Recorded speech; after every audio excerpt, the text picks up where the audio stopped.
Welcome to the Coast to Coast podcast, brought to you by Play Picks and the Lines. Coming to you from the West Coast, Josh Lander, joined by my guy Nate Weitzer on the East Coast. And we are looking at a pretty nice Wednesday night slate here, Nate. In this one, we're going to be taking a look at the Lakers and the Grizzlies in Memphis. Some players missing there. As always, the big storyline around the NBA each and every day right now is who is playing and who is not. Make sure you do stay on thelines.com, playpicks.com. Check out who's going to be in the lineups all the way pretty much up to game time as guys are coming in and out and being, sort of declared eligible or ineligible just hours before game time. So you definitely want to make sure you're staying up on those things before you place any bets. But as always, if you do still need a FanDuel or a DraftKings account, head to fdpicks.com or dkpicks.com and find those listings in your area. So just what we've got for today, Nate. Let's get into it. Yeah, the Lakers opened as 4.5-point dogs. The public not buying that. So now it's up to 6. And that total sitting at 226.5 as we speak. Some intriguing options there on both sides. Quickly looking at the other games here on a Wednesday night. We got Hornets plus 3.5 at Pacers. Typical 228 total for that Hornets game. The Knicks are minus 7.5 at Detroit. The Clippers plus 6 at Celtics. We got the Hawks plus 8 at the Bulls. We'll break that one down in a separate episode. Miami Heat plus 3.5 at the highest scoring Spurs right now. Total of 219 there. Thunder are plus 14 at the Suns. The Jazz without Donovan Mitchell minus 7 at the Blazers. And the Mavericks minus 2.5 at Kings. There's an outside chance Luka Doncic gets back in that lineup tonight.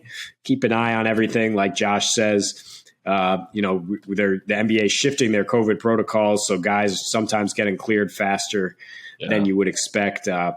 Watch everything right up to game time here. For this game, Memphis and the Lakers, we know who the Lakers are missing, and it's really the key is Anthony Davis, who's out with injury, so we know he's not coming back early. And in that span, 6 games without AD, they're 1-5 against the spread and straight up. Their one win came against Houston, the only team with a worse net rating than the Lakers in that span. The Lakers have a negative 11 net rating, the third worst offense, the fourth worst defense in that span. Just really struggling on both ends of the floor. And they face a Memphis team that, was 10-2 without Ja Morant, lost their first game when he came back, then lost to the Warriors, fair enough, but have really been impressive in their last couple games, including a win in Phoenix. Now they return home where they're just lights out defensively with or without Ja in their last 7 home games, allowing 97 points per game with a league best 100 defensive rating. In 4 games since getting Ja back, they're up to 4th in offensive rating. They are scoring the highest percentage of points in the paint and off 2-pointers. And the Lakers are certainly giving up a ton inside. Lakers are on a back-to-back here too. And they've actually won their last 2 games on back-to-back by slowing the pace down a lot, which is really interesting when you're thinking about the total here. They know they're an old team. They're not going to be able to run and gun on consecutive nights. I mean, it took a triple-double from both Russ and LeBron to win last night against Houston.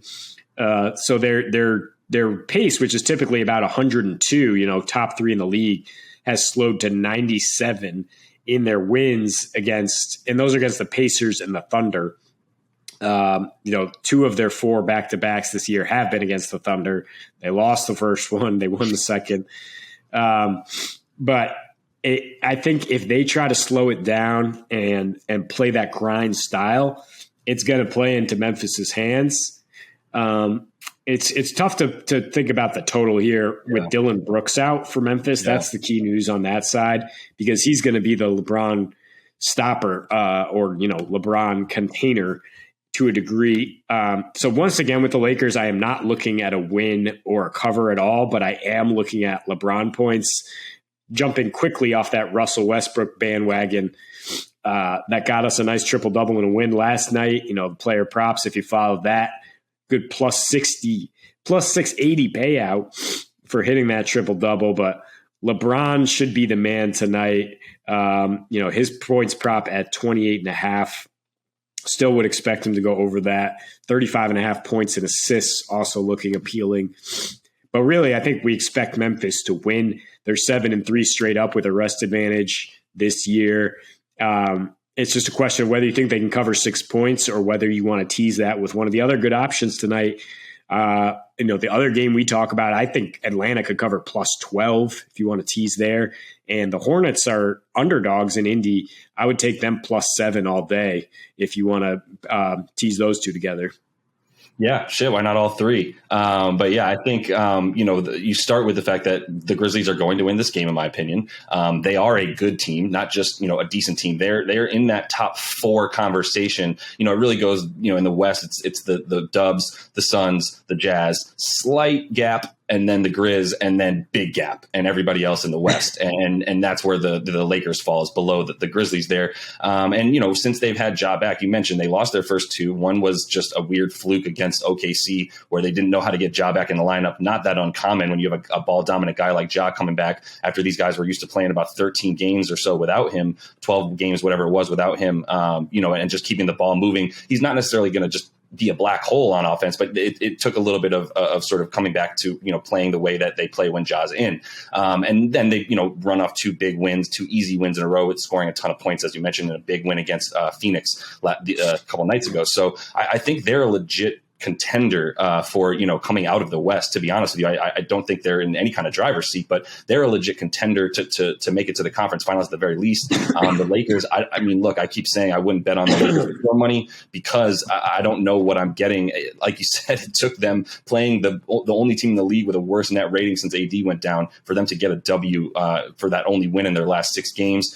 You look at what Memphis does really well. They are a younger team. They're a very fast team. They score a ton of their points off of turnovers, actually the most in the league off of turnovers. They're 9th in just terms of percentage points off of fast break. They steal the ball at the number 1 rate in the league as well. The Lakers, turnover prone team, give up a ton of points in transition. They're bottom in those key categories in terms of that pace when it comes to fast break points, opponent second chance points, things of that nature.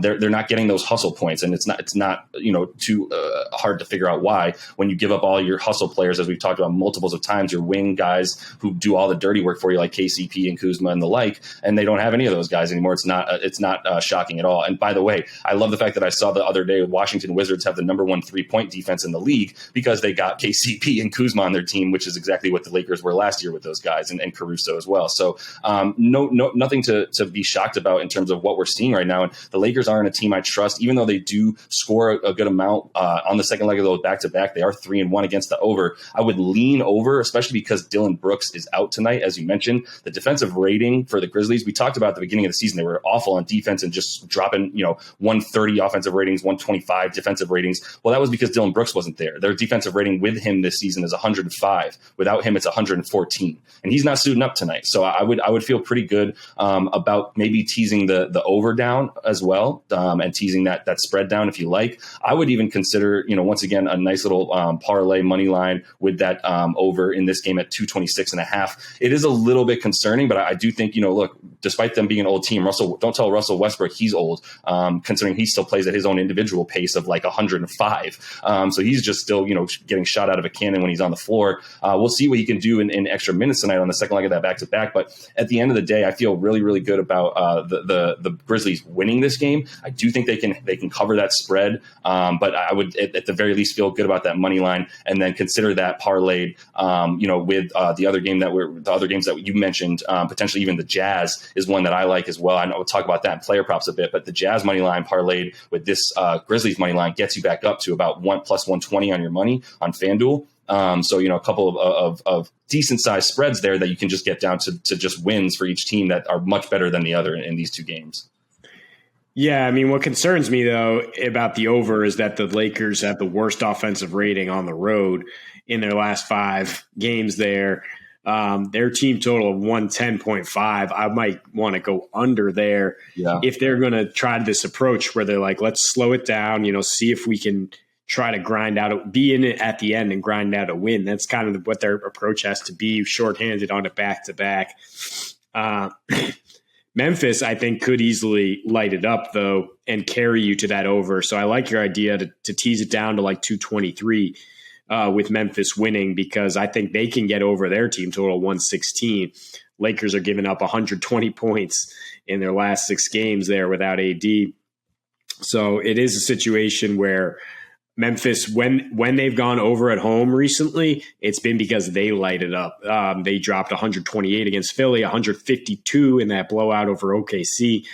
Otherwise, it's been pretty steadily under. It's been a home road situation for Memphis where their defense is so strong at home and their pace slows a little bit that they're able to hold teams under. And they've actually gone under in 8 straight home games against these Lakers. Again, you got to credit Dillon Brooks a lot for that because he is their engine when it comes to let's step up against a high profile opponent. I'll take on this challenge of LeBron, but they're a pretty deep young team, and I think they will be able to contain the Lakers. And really, the bottom line is we trust them more to win this game.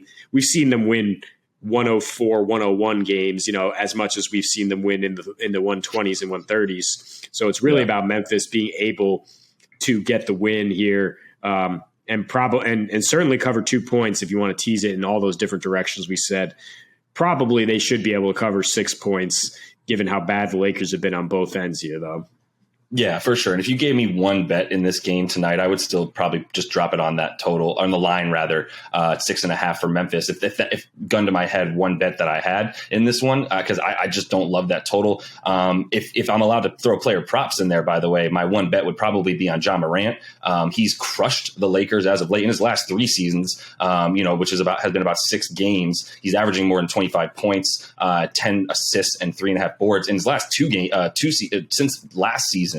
If you want to shorten that a bit, he's been even hotter, dropping about 31 in his last 2 meetings, averaging 31 in his last 2 meetings, 10 assists, 3.5 boards. So his point prop of 24.5 tonight is something I would definitely consider. It'll be him and Desmond Bane and Jaren Jackson Jr., who are the bulk of the offense without Dillon Brooks as well tonight, and D'Anthony Melton. So I think you can consider some points for Ja tonight for sure, coming off a really nice win as well with 31 plus over Phoenix last night or 2 nights ago. So that is all the time we have in this one. Make sure you are liked and subscribed to that page. Got a couple other videos up for you today, including that player props video we love to bring you each and every weekday. So until we see you next, happy betting.